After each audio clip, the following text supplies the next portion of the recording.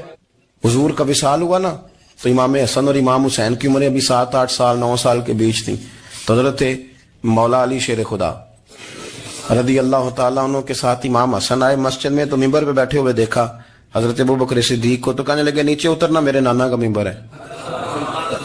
بچوں کو بڑی پہچان ہوتی ہے نا ابا کے کپڑوں کی, سے پتا ہوتا ہے کہ یہ میرے نانا کا ہے, یہ میرے, نیچے اترو یہ ممبر میرے نانا کا ہے. تو حضرت علی المرتضیٰ نے جلدی سے پکڑا اور پکڑ کے فرمایا ذرا حسین حسن یہ کیا کہہ رہے ہو. اب دیکھیں نا بچہ یہاں کسی کا شور کرے تو